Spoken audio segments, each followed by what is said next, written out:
WRTV News at 11 is sponsored by BackToCaring.org. From Indy's streaming news leader, this is WRTV News at 11, streaming now. First at 11, Lawrence police are working right now to find the suspects in a shooting that left 3 people dead. Officers say there is no danger to the public at this time. Shortly after 7 o'clock, officers responded to a shots fired call at an apartment complex near 46th Street and North Post Road. They found 3 victims who had been shot and killed. Officials at the scene referred to the victims as young, but IDs and ages have not yet been determined.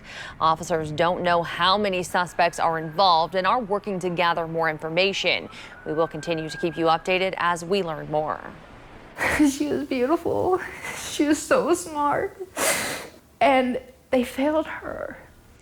A call for accountability after a 5-year-old was found dead inside her Indianapolis home.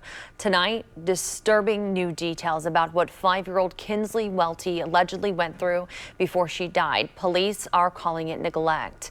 Court documents say she was kept in a closet for most of the day with food on the ground and feces on the walls. Riley Hospital reports she was so malnourished she weighed more when she was 2.5 years old than when she did before her death at 5 years old. Grandparents Tricia and Brian Welty blame Kinsley's mother and DCS. They say the warning signs of neglect were reported, but say the Department of Child Services let them down. We just don't want her death to be in vain. We want change. We don't want any more kids to have to die because of the failure of the system. It's not right. She was in our home and she was safe and she was loved. And she was handed back to her abuser, and she's not here anymore. Kinsley's mother, Toni McClure, is preliminarily charged with murder and neglect in this case. Her boyfriend was arrested for neglect resulting in death, and police reports show another woman was arrested for neglect. Court records show McClure has a history with the Department of Child Services, and now an Indianapolis City County Councilor is demanding a full investigation into DCS. WRTV Investigates Kara Kenny spoke to Josh Bain about the letter he wrote to the department. Why take that step to write a letter to the head of DCS? It's not something I took lightly. I found out about this a few days ago, and I tried to do my best to do my due diligence, figure out as much information as I can. I think that there were multiple instances where the system failed her. And I don't just mean DCS, I also mean the court system. My 13-month-old, she weighs more than this 5-year-old weighed. Are you hoping that the director of DCS will be transparent in response to your letter? And that's certainly the goal. There's really 2 parts to the letter, the accountability part, and then the part just to make sure that this doesn't happen again. So, what that looks like, I'm not too sure. We have reached out to DCS over the past couple of days for comment, but a law that took effect in 2019 prevents the agency from releasing records on a child death until after the criminal case is resolved. Tonight, a Hendricks County woman is recovering after she was shot while sitting on her back porch watching the eclipse. The Hendricks County Sheriff's Office says a 25-year-old Brownsburg man was target shooting when 70-year-old Roxanne Neff was shot in the arm. They say the bullet that hit Neff was fired from 4,400 feet away. That's about 0.8 of a mile. We visited Neff at her home today, and while she didn't want to talk on camera, her family shared the fear they felt. It absolutely terrifies me to think that my daughter would have been sitting on my mom's lap and that bullet would have hit her. When you pull that trigger, you are assuming all responsibility for where that bullet lands. The sheriff's office says while no criminal charges were filed at the time of the incident, the investigation is still ongoing. Time now for your Storm Team forecast. Chief Meteorologist Kevin Gregory joining us on this Friday night. Kevin, what can we expect for our weekend forecast? Some good stuff. I think you'll agree. Sun-filled day is on the way, and that is something that we need after this. 10 out of 12 days we've had measurable rainfall, and it adds up to over 6 inches of rain for Indianapolis. Rain is not a big part of the forecast over the next several days. Fading area of showers now between Muncie and Richmond. That sets the stage for clearing skies tonight. Temperatures that are in the 40s, generally speaking, will fall 5-6 more degrees. The wind has really dropped off. We had a 45-mile-per-hour gust during the afternoon today. Tomorrow, much calmer wind, a lot more sunshine, and comfortable afternoon temperatures will warm well into the upper 60s. We'll talk about the difference for Sunday and what to keep an eye on for next week shortly. Amid Indiana's near-total abortion ban, a new vending machine is providing free sexual health products to anyone who needs them. WRTV's Nadja Woods talked to the organizations behind the mission, and she shares why they believe it's more important now than ever before. It's important to just have stuff like this available to anyone who needs it. A new vending machine on Indy's east side is breaking down barriers to free contraception. I've always wanted this space to feel safe and to be a communal hub. And I think that a resource like this is just so important. The machine is a joint effort between Liz Foster's store, Dear Mom, and 3 other reproductive advocacy groups.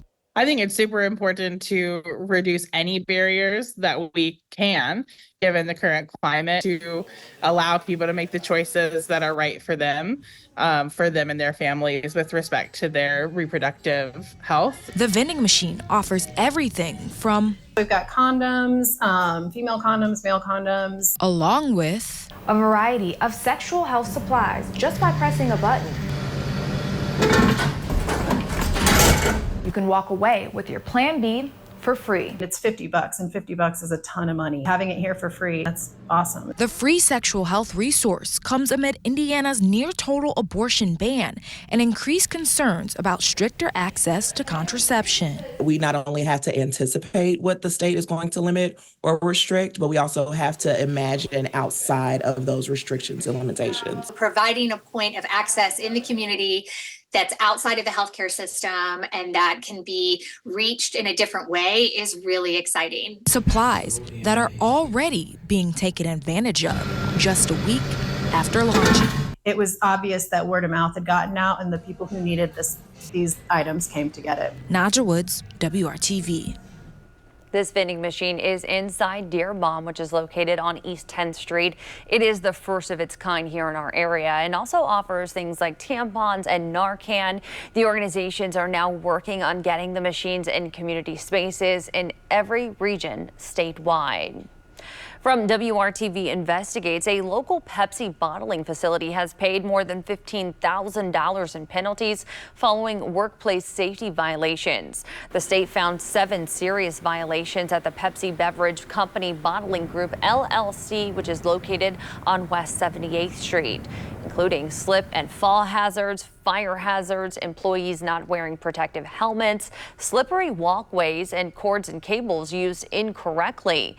WRTV Investigates contacted PepsiCo for comment, and we are still waiting to hear back. Honoring the lives lost in the FedEx mass shooting 3 years ago. April 15th marks 3 years since the tragedy at a FedEx distribution center in Plainfield when 8 people were killed and 5 more were hospitalized. Officials are calling it a somber day of reflection as they announce a memorial for their lost team members. FedEx will place a permanent on-site memorial to serve as a beacon of hope and show the resilience of the community. It is expected to be completed this fall, and it will be open to the public. The 2024 Farm Bill has been delayed on Capitol Hill, and that means funding for food programs like food pantries and SNAP benefits could be severely impacted. Congress has yet to pass the Farm Bill, which needs to be reauthorized every 5 years.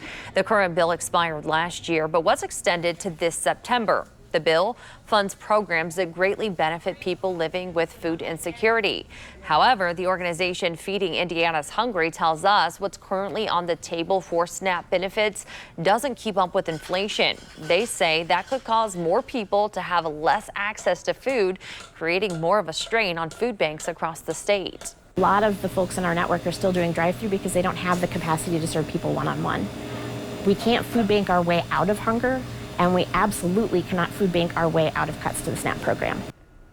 According to the state of Indiana's website, around 926,000 Hoosiers currently receive SNAP benefits. That equals out to about 1/6 of the population. For every one meal a Feeding America food bank provides, SNAP provides 9 meals. Opening up the genres of tattoos. A local tattoo parlor is trying to change tattoo stereotypes and make people comfortable nerding out and reflecting on what they love. A Colts reunion of sorts tonight, all to raise money for a good cause. The former coach, his quarterback, and more than $1 million for cancer research. Brad has an inside look when the news continues here at 11.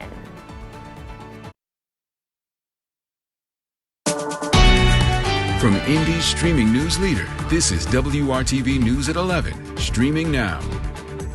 Cardinal Ritter High School is teaming up with Colts cornerback Kenny Moore for a new community initiative. Today, the school, Moore, and his Loved One Foundation launched Rise and Shine. It's putting an emphasis on academic excellence and encouraging kids to come to school and perform well.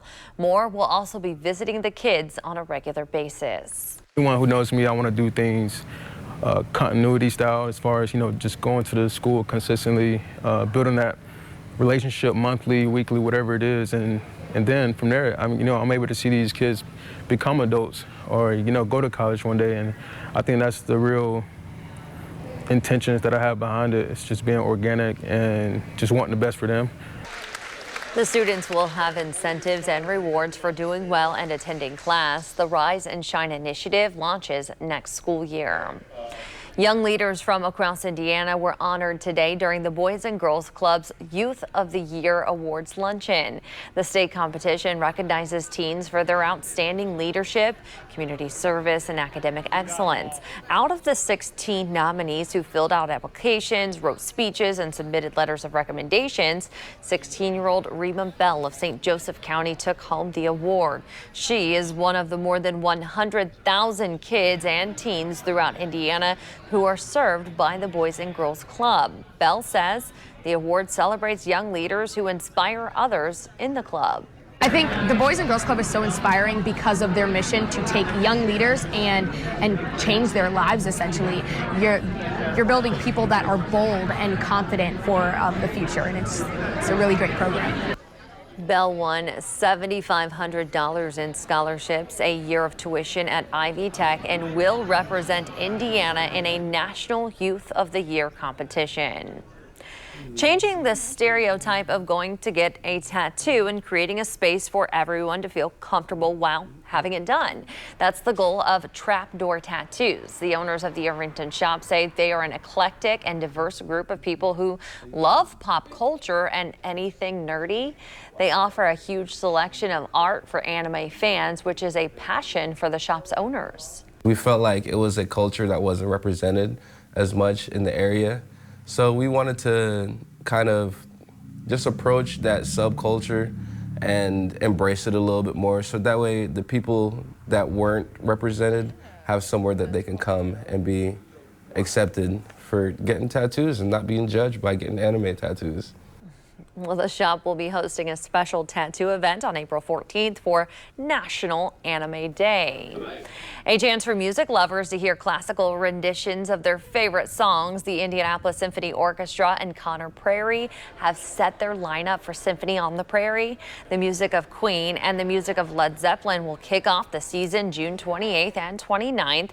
The season will feature other notable concerts like Disco Fever and a Jimmy Buffett tribute. Later in August, you have a Taylor Swift themed show, a tribute to Elton John and Billy Joel, and the ultimate tribute to the Fab Four. Tickets will be available beginning April 23rd. For more information on dates and tickets, check out our website, WRTV.com. Kevin is back with us as we prepare for our weekend, and it's going to be a nice one. Looking forward to it. You know, it's been a shaky start to April, unless you like tons of rain. No, thank you. The May flowers will look great. We could probably grow a tree to full maturity between now and then with the amount of moisture we've got in the ground. Last 4 days in a row we've had rainfall, but 10 out of 12 days this month we've had measurable rainfall. Tomorrow will not be another. That's the good news. Temperatures 48 in Indy, where temperatures are a little bit warmer is to the south and west. 56 in Terre Haute, while it's 46 in Kokomo. Our skies will clear. We'll all enjoy sunshine during the day tomorrow. We've been below average for several days with temperatures. Now we're going to shoot well above average and keep temperatures there. Best part of this, we have a warming trend, but it is a sustained warming trend where we'll push the upper 70s, close to 80 degrees on a few occasions. We'll step into the upper 60s tomorrow with lots of sunshine and much calmer wind. It's easy to have a calmer wind when it was so strong today, but we're talking about 10 miles per hour tomorrow. Then on Sunday, the chance for a thunderstorm is there late in the day, really Sunday evening and Sunday night, but it's only 20%. I just mention it just in case, but I would plan on another dry day during the day tomorrow. Lots of sunshine, temperatures by midday at 61. Lawnmowers will be going as long as the ground isn't too wet. Don't have any aqua mowers out there. There's a lot of standing water still in many spots as we've had all that rain here in the last few days. Temperatures lower 70s to the south, setting the tone for the second half of the weekend. And that's exactly what happens on the Sunday. A little breezier. Temperature responds to the warmer southwest wind, and we move all the way into the upper 70s for that afternoon high. A chance for a strong storm if we see a storm at all, but really it's in Ohio that the better chance will exist. 8 o'clock on Sunday night, there's this pencil thin line, as this model shows, of showers or thunderstorms. 90% of us or more will stay dry. 78 Monday, chance for thunderstorms, and we'll keep our eye on severe weather potential Tuesday and Wednesday, where temperatures are still above 70 degrees. And then the big temperature transition at the end of next week. We'll go from the low 70s on Thursday to the lower 50s for highs to end next week, and those low temperatures will be back in the lower 40s as well. But let's just enjoy this weekend. For a dozen years, former Colts coach Chuck Pagano has been saying thank you by helping others say thank you to those who helped him. The game, coaching and playing, I used to talk about all the time. You guys got tired of me saying it. You know, it's going to fade for all of us. But the relationships, they're for life. The annual Chuck Strong Tailgate Gala at the Colts Complex on this Friday evening, a fundraiser for the Simon Cancer Center at IU Health. Pagano survived his battle with leukemia and always grateful for this next chapter of his life. I just like to, think about what good that happened, the success that we had. Shared a lot of them. A lot of great times, a lot of great moments. So for this 12th gala on the 12th of April, the calendar lined up well enough for the number 12 to return to Indy. There are friendly faces in the crowd, and you guys have always been friendly faces, and that's neat. It's always good to get back to Indianapolis. Andrew Luck is so many years removed from his playing days now, but his time in Indy still means so much to the former star quarterback. My rookie year here and T.Y.'s rookie year and our rookie years here and Chuck's rookie year as a head coach and what he went through. I think I've said this before. While I was in it, I certainly don't think I understood the gravity of the situation. And it's certainly with time a way that you realize, whoa, how special that year was in many ways. Most importantly, that the Chuck made it back. Great teammate, great player. We all know the skill set, generational talent, all those big words that people say on TV about great athletes and great players. But, yeah, the guy gave everything that he had, day in and day out. Luck's dabbled in some high school coaching himself, but he's mostly doing the dad thing now. It's hard to sit down in front of a TV for 3.5 hours and watch games straight when you got a 4-year-old and a 20-month-old. I don't know how you guys do it. But getting back here brings back so many smiles. I get excited coming back to this building. I get excited seeing Colts stuff in the horseshoe. The gala raised over $1 million again tonight. The Colts Family Circle continuing to serve the Indy community. Generosity of Mr. Irsay and the Irsay family, and that relationship continues to be unbelievable. Team on me, team on 3, 1, 2, 3. At the Colts Complex, Brad Brown, WRTV Sports.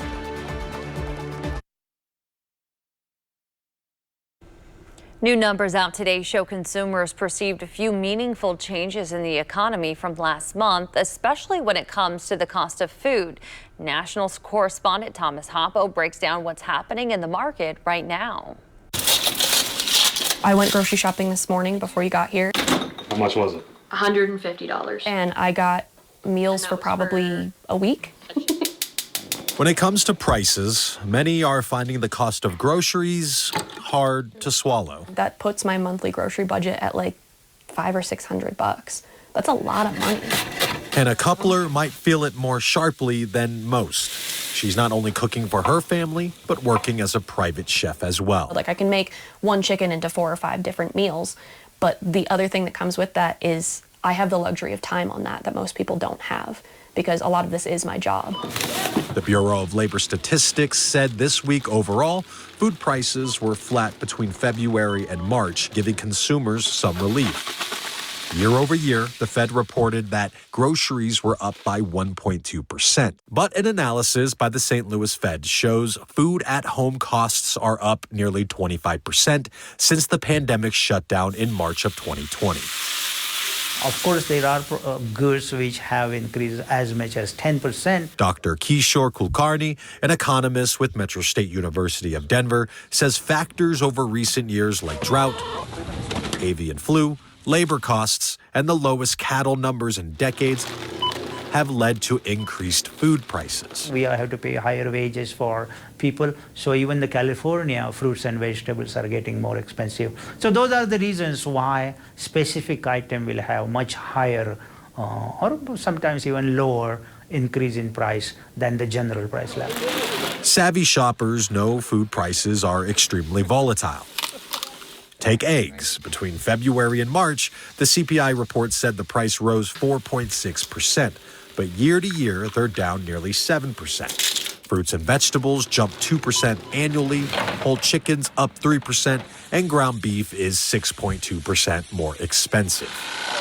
And for food away from home, the bill is 4.2% more over the last year, which Couples says it's tough on the restaurant industry too. People already, there are certain levels of restaurants where things are already out of most people's price ranges, that the second that they start to go up beyond that, you're cutting out 75% of your client base.